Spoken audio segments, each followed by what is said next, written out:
Hello à tous, c'est Nouchka, diététicienne pour les bornés, et aujourd'hui on se retrouve pour une nouvelle vidéo. La semaine dernière, on a vu ce qu'il fallait manger avant une sortie vélo. Aujourd'hui, voyons ce qu'il faut manger pendant. En dessous d'1h30 d'effort, il n'y a pas de réel intérêt de s'alimenter en fait parce que la glycémie se maintient à un niveau, voire augmente légèrement si l'intensité est élevée à cause de la dégradation du glycogène hépatique qui libère du glucose dans le sang. À savoir qu'on a une petite réserve de glycogène hépatique de l'ordre de 100 grammes qui est justement là pour prévoir et limiter les risques d'hypoglycémie à l'effort. Bon, par contre, ça change pas, on pense à boire et à s'hydrater tout le long de l'entraînement. Au-delà d'1h30 d'effort, en revanche, on observe une diminution de l'ordre de 30% de la glycémie, donc il y a vraiment un réel intérêt à avoir un apport exogène en glucides afin de maintenir la glycémie et de limiter les coups de pompe et de maintenir et de préserver nos stocks en glycogène.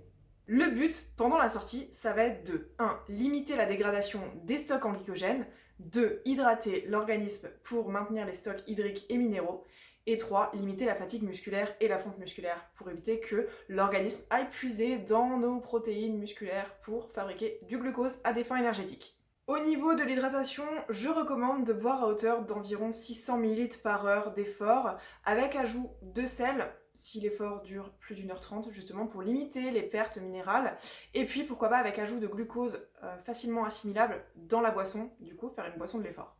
Et au niveau des solides, on opte pour des aliments glucidiques et digestes, j'insiste bien sur glucidiques, à intervalles réguliers, 2-3 bouchées pour limiter justement les troubles digestifs, à partir d'1h30 d'effort. Pour les apports en glucides, on va être aux alentours de 40 grammes par heure d'effort, pour les efforts n'excédant pas 2h30.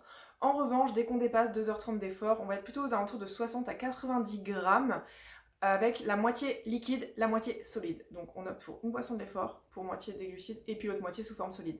Donc le top du top, c'est sur votre vélo, avoir une boisson de l'effort avec de l'eau, du jus de raisin ou du sirop, un petit apport en sel étant donné qu'on perd 1,5 g de sel par heure, et puis du solide avec pourquoi pas des barres de céréales, des petits sandwichs, des compotes. Mais attention aux barres de céréales, regardez bien la composition, le mieux c'est de les faire soi-même, comme toujours. En revanche, les graines oléagineuses comme les noix de cajou, les noisettes, les amandes, ça n'aura pas vraiment de réel intérêt parce que c'est des sources de lipides.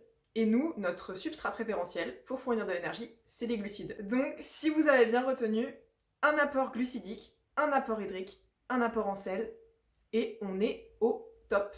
Bonne sortie!